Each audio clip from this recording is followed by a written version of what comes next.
हम शोर नहीं करते सीधा शिकार करते हैं। छावा चित्रपटातील विकी कौशलचा हा डायलॉग ज्यानंतर थिएटरमध्ये अक्षरशः टाळ्यांचा कडकडाट होतो। मंडळी, आजपर्यंत 14 फेब्रुवारी हा दिवस प्रेमी युगलांसाठी खास मानला जायचा, पण आज मात्र तेच प्रेमी युगल एक सच्चा शिवभक्त बनून थिएटरच्या बाहेर रांगेत उभे असलेले दिसतात। हीच खरी ताकद आहे महाराजांची, महाराजांच्या शौर्याची। मंडळी, कोणताही चित्रपट जेव्हा संपतो तेव्हा आपल्या आजूबाजूला बसणाऱ्या प्रेक्षकांमध्ये एकाच्या डोळ्यात पाणी असतं, एकाच्या चेहऱ्यावर समाधान असतं, तर काही जण तो चित्रपट संपला तरी शॉक मध्ये असतात आणि तेव्हाच समजतं की हा चित्रपट किती बाप लेव्हलचा बनलाय। छावाचाही नंबर याच यादीत लागतो। छावा ही तीच फिल्म आहे जी कोणाच्याही करिअरमध्ये एक करिश्मा ठरू शकते। एवढा हा सिनेमा कमाल आहे। पण मंडळी, एव्हा ना तुम्हालाही उत्सुकता लागली असेल की छावामध्ये विकी कौशलने आपल्या संभाजी महाराजांचं पात्र नेमकं कसं साकारलंय। रश्मिका मंदाना, जी प्रत्यक्षात साऊथची हिरोईन आहे, तिने महाराणी येसुबाईंचं काम कसं केलंय। सोबतच आणखीनही अशी कोणती 5 कारणं आहेत ज्यामुळे छावा प्रत्येकाने थिएटरमध्ये जाऊन पाहिलाच पाहिजे। सांगते, सगळं सांगते। त्यासाठी हा व्हिडिओ शेवटपर्यंत नक्की पहा। नमस्कार मंडळी, मी मयुरी आणि तुम्हाला तर माहितीच आहे आपला विषयच भारी आहे। मंडळी, छावा हा चित्रपट थिएटरमध्ये जाऊन बघायलाच पाहिजे याचं पहिलं कारण आहे ते म्हणजे स्वतः संभाजी महाराज। मंडळी, ही स्टोरी आहे छत्रपती संभाजी महाराजांची। छत्रपती शिवाजी महाराजांच्या जाण्यानंतर जेव्हा मुघलांच्या आशा आकांक्षा वाढू लागल्या होत्या, तेव्हा छत्रपती संभाजी महाराजांनी त्यांच्या नापाक इराद्यांना यशस्वी होऊ दिलं नाही। इथं कहाणी महत्वाची ठरते। त्यांची महानता, वीरता, कौशल्य महत्वाचं आहे। या सिनेमाच्या माध्यमातून आपल्या इतिहासाची ही गौरव गाथा 7 समुद्रापार देश विदेशात पोहोचेल। कोट्यवधी लोकांना कळेल की आपल्या महाराष्ट्रात जन्म घेतलेले छत्रपती संभाजी महाराज कोण आहेत आणि त्यामुळेच हा चित्रपट थिएटरमध्ये जाऊनच पाहायला पाहिजे।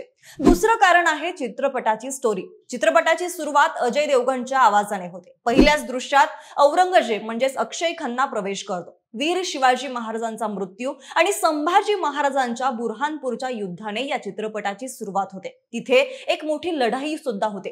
थोडक्यात सांगायचं झालं तर उतेकर यांनी संजय लीला भंसाली सारखा प्रयोग करण्याचा प्रयत्न केल्याचं दिसून येते।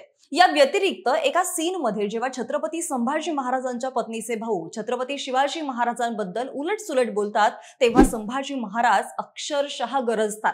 हा सीन विकीने एवढा कमाल केलाय की थिएटरमध्ये बसलेला प्रेक्षक हादरल्याशिवाय राहत नाही। त्याच्या आवाजामुळे आणि डायलॉगमुळे प्रेक्षकांमध्ये वेगळाच उत्साह संचारतो। रश्मिका मंदानाच्या संवादांना काही ठिकाणी साऊथचा टच आहे, पण त्याकडे कोणाचं जास्त लक्ष जाऊ नये याची तिने पुरेपूर काळजी घेतली आहे। आणखीन एक गोष्ट म्हणजे हातांनी दिवा विझवणं। हा सीन आपल्याला बाजीराव मस्तानीची आठवण करून देतो।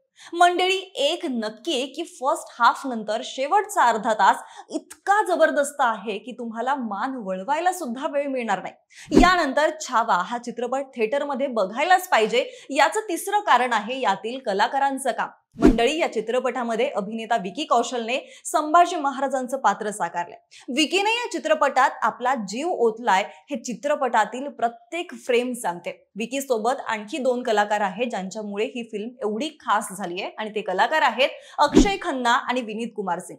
अक्षय खन्नाने औरंगजेबाची भूमिका साकारली आहे। मंडळी, अक्षय खन्नाच्या कामाबद्दल सांगायचं झालं तर स्वतः औरंगजेब सुद्धा कन्फ्यूज होईल एवढं जबरदस्त काम त्याने केलंय। त्याच्या या कामामुळे दर्जेदार अभिनेत्यांच्या यादीत अक्षय खन्नाचं नाव का बरं घेतलं जातं हे त्यानं पुन्हा एकदा सिद्ध केलंय। विनीत कुमार सिंग उत्कृष्ट आहेत। कवी कलश या पात्रात त्यांनी प्राण ओतलाय। क्लायमॅक्सच्या आधी त्यांचा सीन आहे ज्यावर थिएटरमध्ये टाळ्या वाजतात।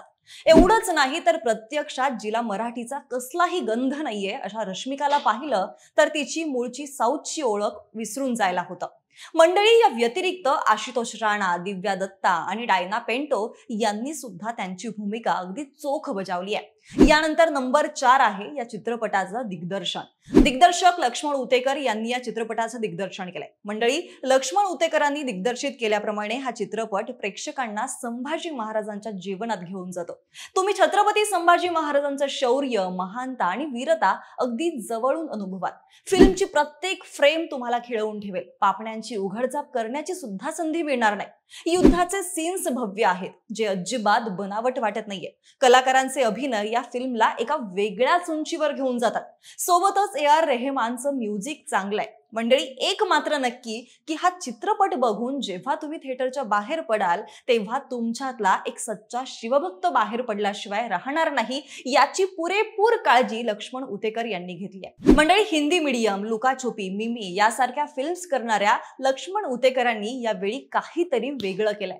इतिहासातील अशा वीरावर चित्रपट बनवणं सोपं नसतं. किंचितही चूक झाली तर सगळं पणाला लागतं. पण लक्ष्मण उतेकर यांनी अत्यंत इमानदारीने आपलं काम केलंय. तेव्हा हा चित्रपट नक्की पहा. आणि शेवटचा नंबर 5, या चित्रपटाची कमाई. मंडळी, प्रदर्शनापूर्वीच या चित्रपटाने 13.78 कोटी रुपयांची कमाई केली, तर देशभरात 14,063 हून अधिक शो मध्ये 4.87 लाख तिकिटांची विक्री केली आहे. छावा पहिल्याच दिवशी 23 ते 25 कोटी रुपयांची प्रभावी ओपनिंग करेल. विशेषतः महाराष्ट्रात हा सिनेमा सर्वाधिक कमाई करेल असं म्हटलं जाते. सध्या तरी निर्मात्यांनी हा चित्रपट केवळ हिंदीमध्ये प्रदर्शित करण्याचा निर्णय घेतला असून पहिल्याच दिवशी 7,446 शो चालवले जाणार आहेत. हा चित्रपट 2D, IMAX, 4DX आणि ICE स्वरूपात पाहण्याचा पर्याय देखील उपलब्ध आहे, ज्यातील बहुतेक स्क्रीन 2D स्वरूपात बुक करण्यात आल्या. तर मंडळी, ही होती छावा हा मूव्ही थिएटरमध्ये जाऊनच का बघावा याची 5 कारणं. तेव्हा तुम्ही केलीत की नाही तिकीट बुक? आणि जरी केली नसतील तर लवकरच करा. चित्रपट पहा आणि तुमचा अनुभव आमच्याशी कमेंट करून शेअर करायला विसरू नका. बाकी हा व्हिडिओ आवडला असल्यास पुढे पाठवा आणि आपल्या विषयसभर या YouTube चॅनलला सबस्क्राईब करायला विसरू नका. धन्यवाद.